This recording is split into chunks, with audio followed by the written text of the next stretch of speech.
नमस्कार मित्रों, मेरे YouTube चैनल पर आप सभी का स्वागत है। मैं अमित चंसौर्या क्लासेस के माध्यम से आप सभी के लिए मैथमेटिक्स क्लास 12th के कुछ टॉपिक्स लेकर आता रहूँगा। आज मैं लेकर आया हूँ आप सभी से मुझे बस यही कहना है कि कोरोना वायरस के चलते हुए जो शिक्षा बाधित हो रही है, तो मैं YouTube के माध्यम से आप तक शिक्षा पहुंचाता रहूंगा।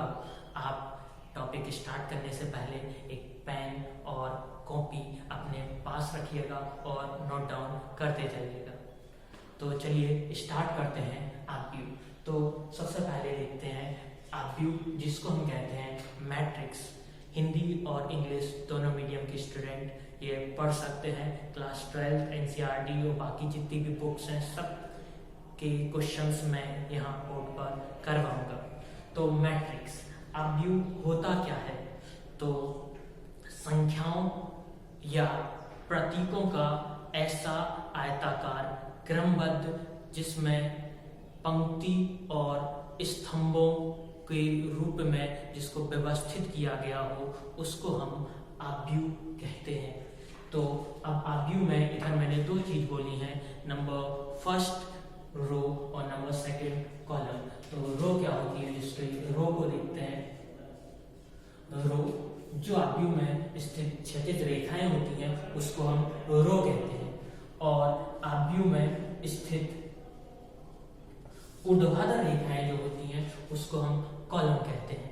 यानी ये स्तंभ और ये पंक्ति। जो क्षैतिज रेखाएं हैं इसे हम रो कहते हैं, और जो ऊर्ध्वाधर रेखा है इसे हम कॉलम कहते हैं। आव्यूह इसे हम ब्रैकेट से व्यक्त करते हैं या इसे हम ऐसे भी व्यक्त करते हैं। आव्यूह का ऑर्डर ऑफ अ मैट्रिक्स, आव्यूह का ऑर्डर जो है उसे हम R क्रॉस C यानी रो क्रॉस कॉलम से दिखाते हैं। रो यानी पंक्ति गुणा स्तंभ, ये आव्यूह का ऑर्डर होता है। अब उसके बाद हम देखते हैं काइंड ऑफ अ मैट्रिसेस यानी आव्यूह के प्रकार। तो सबसे पहले हम देखते हैं क्षैतिज आव्यूह यानी हॉरिजॉन्टल मैट्रिक्स। तो हॉरिजॉन्टल मैट्रिक्स क्षैतिज आव्यूह एक ऐसा आव्यूह जिसमें पंक्तियों की संख्या स्तंभों की संख्या से कम हो, यानी स्तंभ ज्यादा हो, कॉलम जिसमें ज्यादा हो। एक एग्जाम्पल आपको दिखाऊंगा। इस आव्यूह को हम क्षैतिज आव्यूह यानी हॉरिजॉन्टल मैट्रिक्स कहेंगे। इसमें रो R1 R2 दो रो है और तीन कॉलम है C1 C2 और C3, यानी कॉलम की संख्या रो की संख्या से अधिक है। इसको हम क्षैतिज आव्यूह यानी हॉरिजॉन्टल मैट्रिक्स कहते हैं। नंबर सेकंड वर्टिकल मैट्रिसेस यानी ऊर्ध्वाधर आव्यूह। ऐसा आव्यूह, अब ये जो वर्टिकल है ये इसका उल्टा है। जैसे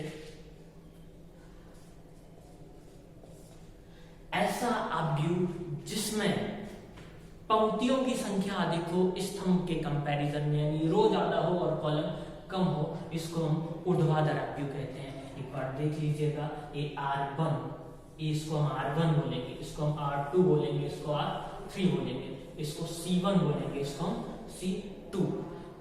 और जैसे हमने पहले जो लिखा हुआ था, इसमें जो हमने ऑर्डर बताया था वो क्या होता है? R cross C। तो इस आव्यूह में कितनी रो है? 2, और कॉलम कितने हैं? 1 2 3। तो इसका ऑर्डर क्या होगा? 2/3। इसमें 1 2 3 रो है और 1 2 कॉलम है, तो इसका ऑर्डर होगा 3/2। नेक्स्ट देखते हैं अब square matrix. What is a square matrix? तो वर्ग आव्यूह क्या होता है? ऐसा आव्यूह जिसमें number of rows and number of column are equal, यानी पंक्ति और स्तंभों की संख्या बराबर हो जिसमें, उसे हम वर्ग आव्यूह कहते हैं।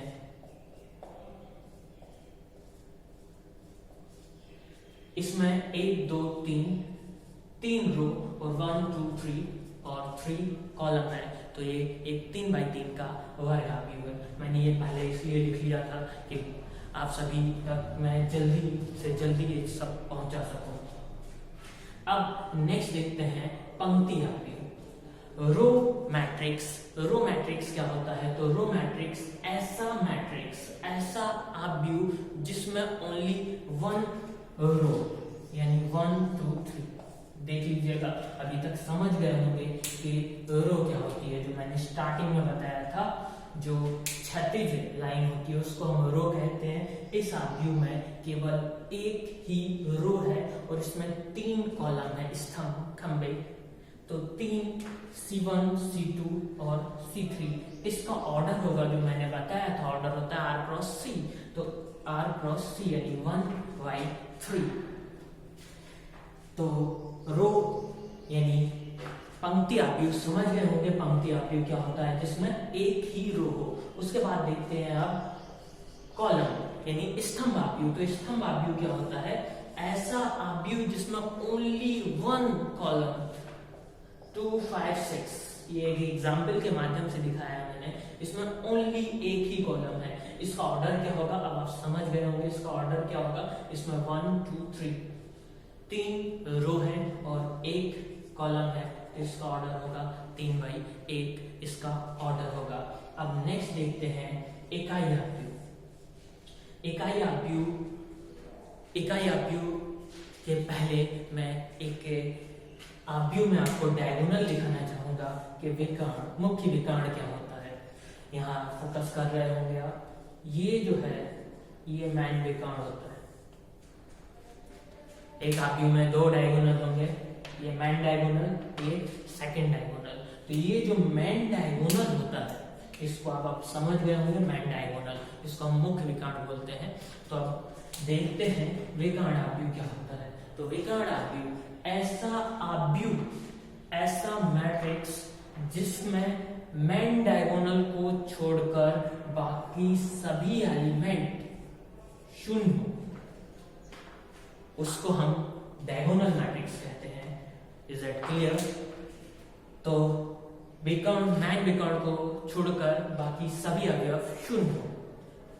नेक्स्ट देखते हैं अब इकाई आव्यूह, आइडेंटिटी मैट्रिक्स। इकाई आव्यूह, इसको यूनिट वेक्टर या आइडेंटिटी यानी इकाई या तत्समक आव्यूह कहते हैं। इसका यूज आगे बहुत मिलेगा, आई से इसको व्यक्त करते हैं। अब इकाई आव्यूह क्या होता है? इकाई आव्यूह ऐसा विकर्ण आव्यूह, इकाई आव्यूह ऐसा विकर्ण आव्यूह, क्योंकि इकाई आव्यूह में डायगोनल होता ही है। तो ऐसा विकर्ण आव्यूह जिसका डायगोनल ओनली 1 1 1 1 हो। ये एक 3/3 में लिखा गया है, 2/2 में लिखेंगे तो इसमें ओनली 1 1 करके ऐसे दर्शाएंगे। इसको छोड़कर बाकी सभी एलिमेंट क्या हो? 0 हो। इसको हम बोलते हैं यूनिट मैट्रिक्स। अब नेक्स्ट देखते हैं अदिश आव्यूह। तो अदिश आव्यूह क्या होता है? अदिश आव्यूह ऐसा आव्यूह जिसका मेन डायगोनल में कुछ वैल्यू लिखी हो और बाकी सब 0 0 0 हो। अब आप इसमें और इसमें कंफ्यूज हो रहे होंगे। तो जब ओनली 1 1 1 लिखा है तभी वो यूनिट वेक्टर, यूनिट डायगोनल होगा।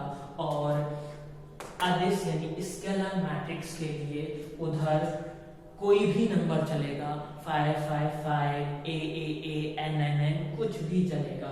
और डायगोनल क्या होता है? डायगोनल में 2 3 5 लिखा हुआ है, 2 2 2 भी होगा तो वो डायगोनल कहलाएगा। ये भी डायगोनल कहलाएगा, ये भी डायगोनल कहलाएगा। ये लेकिन ये आई यानी आइडेंटिटी मैट्रिक्स इसको हम बोलेंगे। अब आगे हम देखते हैं सब मैट्रिक्स यानी उप आव्यूह। तो उप आव्यूह क्या होता है? एक आव्यूह इधर हमने लिखा हुआ है, ये एक आव्यूह लिखा है। इसका ऑर्डर आप पहचान पा रहे होंगे, 1 2 3, 3 रो 1 2 3 कॉलम, यानी इसका ऑर्डर रहेगा 3/3 का इसका ऑर्डर रहेगा। तो उप आव्यूह यानी सब मैट्रिक्स क्या होता है? अगर इसके हम पहले रो, इसको हम फर्स्ट रो बोलेंगे और इसको फर्स्ट कॉलम, इसको अगर हम छिपा लें मतलब हटा दें तो ये जो अब बचेगा 5 8 6 9, इसको हम सब मैट्रिक्स बोलेंगे, यानी उसी मैट्रिक्स का एक पार्ट होता है। अब उसके बाद हम देखते हैं अपर ट्रायंगुलर मैट्रिक्स यानी उपत्रिभुजीय आव्यूह और निम्न त्रिभुजीय आव्यूह क्या होता है। तो उपत्रिभुजीय आव्यूह जैसे इधर मैंने कुछ नंबर लिखे हैं, इसको हम बोलते हैं उपत्रिभुजीय आव्यूह यानी अपर ट्रायंगुलर मैट्रिक्स। यानी ये ट्रायंगुलर अगर आपको अच्छे से दिख पा रहा हो ट्रायंगल, इसके नीचे जो भी लिखा है वो सब 0 लिखा है, इसको हम अपर ट्रायंगुलर मैट्रिक्स बोलेंगे। इसी का अपोजिट यानी डायगोनल के ऊपर के एलिमेंट 0 होंगे तो उसको हम लोअर ट्रायंगुलर मैट्रिक्स बोलेंगे। ये था हमारा काइंड ऑफ अ मैट्रिसेस। अब आप समझ गए होंगे कि आव्यूह क्या होता है। एक बार फिर से आपको बता दूं, आव्यूह क्या होता है जब हम नंबर्स को या उनके प्रतीकों को हम आयताकार क्रम में रो और कॉलम के माध्यम से उनको व्यवस्थित करते हैं तो वो हमारा आव्यूह होता है। आप टाइप देख चुके होंगे, नोट कर सकते होंगे। अब मैं आपको आगे बताने जा रहा हूं आव्यूह के बारे में, उसको देखिएगा। आप आव्यूह का ऑर्डर भी समझ गए होंगे, तो देखिएगा। एक आव्यूह इधर मैंने लिखा हुआ है, तो इस एक क्वेश्चन के माध्यम से मैं आपको एक बार फिर से बता दूं। इसमें R1, इसको हम R1 बोलेंगे, इसको हम R2 बोलेंगे, इसको हम C1 बोलेंगे, इसको C2 बोलेंगे, इसको हम C3 बोलेंगे। 2 रो और 3 कॉलम, आव्यूह का ऑर्डर 2/3 का। ये जो नंबर लिखे हैं इनको हम एलिमेंट यानी अवयव बोलते हैं। इसमें कुल 6 एलिमेंट्स हैं, ऑर्डर 2/3 का है। अब इसको व्यक्त करने के लिए एक और चीज बता दूं, ये R1 यानी पहली रो का पहला एलिमेंट और कॉलम में भी ये पहले नंबर पे आ रहा है, रो में भी पहले नंबर पे, कॉलम में भी पहले नंबर पे, तो इसको हम व्यक्त करेंगे A11 से, पहली रो का पहला एलिमेंट। इसको A12 से, अब आप समझ पा रहे होंगे इसको A12 क्यों लिखा है, क्योंकि ये रो फर्स्ट है लेकिन कॉलम सेकेंड है। इसको हम A13, पहली रो ही चल रही है लेकिन कॉलम थर्ड है। ऐसे A21, A22, A23, A31, A32, A33 मैंने 3/3 में दिखाया हुआ है। अब आप इसको जैसे चेक करना चाहते हो तो देख लीजिए, ये जो लिखा है ना 3-2 यानी मैंने स्टार्टिंग में ऑर्डर बताया था रो क्रॉस कॉलम, यानी ये थर्ड रो और सेकंड कॉलम है। तो देख लीजिए थर्ड रो सेकंड कॉलम, ऐसे इनको हम व्यक्त करते हैं। अब आगे क्वेश्चंस देखते हैं।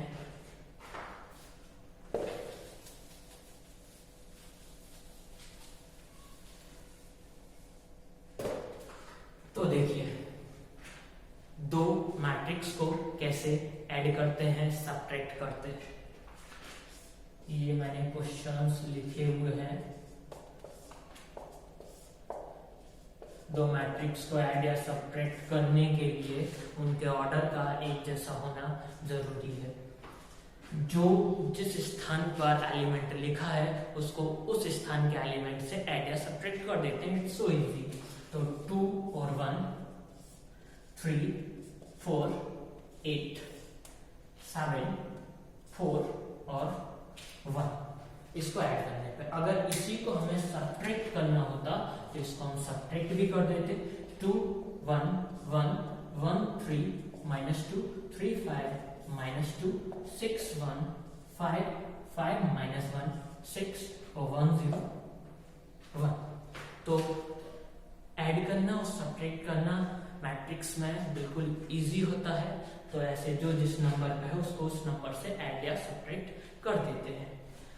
इसी टाइप में ऐसे क्वेश्चंस बना के लिख देगा, इसको A बोल दिया, इसको B बोल दिया, अब उसके बाद फिर बोलेगा कि 3A + 5B करके दिखाओ या 3A + 8B करके दिखाओ, कुछ भी ऐसे क्वेश्चन हो सकता है।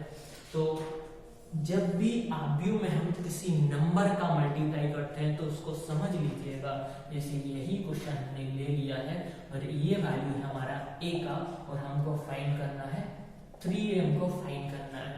तो जब हमको 3a फाइंड करना है तो जब भी हम आव्यूह में किसी नंबर का मल्टीप्लाई करते हैं तो आव्यूह के जितने भी एलिमेंट हैं उन सभी एलिमेंट में उस नंबर का मल्टीप्लाई किया जाता है। तो जब हम 3a फाइंड करेंगे तो इधर 6, 3, 9, 18, 15 और 3 ऐसे मल्टीप्लाई जितने भी एलिमेंट लिखे हैं सब में मल्टीप्लाई हमें करना पड़ेगा। ये 3a।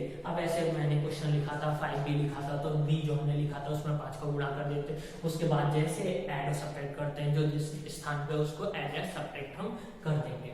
अब कुछ और क्वेश्चंस भी देखते हैं। एक क्वेश्चन मैंने इधर लिखा है x + y और x - y दोनों का वैल्यू एक आव्यूह के रूप में लिखा हुआ है, हमें फाइंड करना है इसमें x और y का वैल्यू क्या होगा। तो देखिए अगर मैंने इसको फर्स्ट इक्वेशन इसको सेकंड इक्वेशन दे दिया, फर्स्ट इक्वेशन सेकंड इक्वेशन शायद उस तरफ दिखाई नहीं दे रहा हो, तो देखें इन दोनों को हमें x और y का वैल्यू फाइंड करना है। तो मैंने दोनों को इक्वेशन को अगर हम ऐड कर दें, क्योंकि ये इक्वेशन तो हम बचपन से करते आ रहे हैं, बस सेम इसी के तरह उसको भी हमें सॉल्व करना है। बस अगर हम फर्स्ट प्लस सेकंड कर देते हैं तो ये y प्लस का ये माइनस का उधर खत्म, इधर 2x होगा। अब इन दोनों इक्वेशन को हमने ऐड किया है तो जो जिस नंबर पे उसको हमें उस नंबर से ऐड करना है। 7 × 3 = 10, 0 और इधर 2 और 5 × 3 = 8। अब ये 2x का वैल्यू हो गया तो हमें x का वैल्यू फाइंड करना है। तो x का वैल्यू फाइंड करना है यानी x का वैल्यू हमें फाइंड करना है तो इस में हमें डिवाइड करना पड़ेगा, 2 का डिवाइड करना पड़ेगा। तो अभी मैंने इनटू बताया, इनटू सेम डिवाइड। जब हम किसी नंबर का इनटू करते हैं तो सब में करते हैं, डिवाइड करते हैं तो जितने भी एलिमेंट लिखे हैं सब में करेंगे। तो इधर हो जाएगा 5, 0, 1, 4। Is that clear? अब हम देखते हैं x का वैल्यू हमारा आ चुका है, अब हमको y का वैल्यू फाइंड करना है। तो हम x का वैल्यू इधर पुट कर दें, फिर माइनस करके y फाइंड कर लें, या फिर हम जैसे हमने अभी ऐड किया था वैसे अगर हम फर्स्ट माइनस सेकंड कर देते हैं तो भी हम वैल्यू फाइंड कर सकते हैं। जैसे भी करना हो वैसे कर लीजिए। फर्स्ट माइनस सेकंड किया तो x से x कैंसिल होगा, y हो जाएगा इधर 2y। अब माइनस किया है तो 7 × 3 = 4 हो जाएगा, तो 0 2 हो जाएगा, इधर 0 रहेगा, 5 × 3 = 2 हो जाएगा। अब 2y लिखा है तो सेम y का वैल्यू इधर डिवाइड कर दीजिए 2 से, ये वैल्यू हो जाएगा हमारा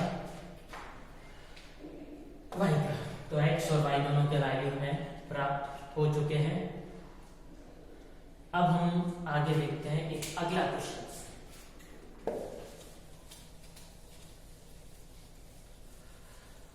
आपके सभी टॉपिक कंप्लीट करवाए जाएंगे, बस फोकस करिएगा, घर पे रहिएगा, सुरक्षित रहिएगा। देखते हैं next question. Question number second शायद ना दिख रहा हो तो मैंने उसको इधर लिखा है a + 4 3b 8 - 2 2a + 2b + 2 8 a - 4b। अब इसमें हमें फाइंड करना है a और b का वैल्यू हमको फाइंड करना है। तो इक्वल लगा है तो हम बिल्कुल आव्यूह का कंपेयर करवाएंगे, मैट्रिक्स का इधर हम कंपेयर करवाएंगे। तो मैंने कंपेयर करवाया पहले एलिमेंट का, जैसे हम ऐड सब्ट्रैक्ट करते हैं वैसे ही पहले एलिमेंट का पहले एलिमेंट से जैसे मैंने कंपेयर करवाया तो a + 4 = 2a + 2 हुआ। तो इधर से हमको वैल्यू मिल गया a का वैल्यू 2। a का वैल्यू जैसे हमको 2 मिला तो अब मैंने सेकंड का सेकंड से कंपैरिजन जब करवाया तो 3b = b + 2 यानी इधर 2b = 2 यानी b = हमको प्राप्त हुआ 1। तो जो हमको फाइंड करना था a = 2 और b = 1, बाकी ये तो इक्वल ही होंगे। तो a और b का वैल्यू हमको मिल गया है। नेक्स्ट क्वेश्चन देखते हैं। x + y + z x + z y + z 9 5 7। हमें इधर x y z का वैल्यू फाइंड करना है। तो x y z का वैल्यू कैसे फाइंड करेंगे उसको हम देखते हैं। तो अभी मैंने पिछले क्वेश्चन में आपको बताया कि ऑर्डर इक्वल होना चाहिए तभी हम कंपेयर आव्यूह का करवा सकते हैं। तो इस मैट्रिक्स का ऑर्डर चेक करिएगा, इसमें 1 2 3 और कॉलम एक ही है, सेम ऑर्डर सेम है, तो अब हम कंपेयर करवा सकते हैं। अब एक्स वाई जेड का वैल्यू फाइंड करने से आपको कोई नहीं रोक सकता है। इधर गौर करके देखिएगा, X plus Y plus Z का वैल्यू कितना है, 9। 3 संख्याएं जिनका योग 9 है, उनमें से 2 का योग 5 है, तो जो बचा है उसका योग 4 होगा। y का वैल्यू हो गया 4। y प्लस जेड का वैल्यू 7 है और तीनों का सम 9 है, तो x का वैल्यू हो गया 2। जब x 2 हो गया, y 4 हो गया, तो z का वैल्यू 4 और 2 6 और तीनों का 9, तो z हो गया 3। तो ऐसे कंपेयर करवा के हम वैल्यू फाइंड कर सकते हैं। नेक्स्ट अब देखते हैं आव्यूह यानी मैट्रिक्स का मल्टीप्लाई कैसे करते हैं। ये वेरी इंपॉर्टेंट है, इसको भी देखते हैं। इसके बाद इस सेशन को हम कंप्लीट करेंगे। ये सेशन आपके लिए बेहद ही इंपॉर्टेंट सेशन है, देखते रहिएगा और पढ़ते रहिएगा। तो अब देखते हैं मल्टीप्लाई, दो आव्यूह का मल्टीप्लाई कैसे करते हैं, फोकस करते रहिए।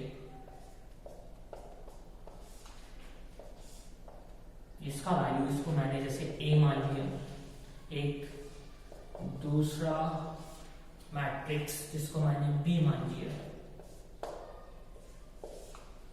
अब फाइंड करना है a इंटू b।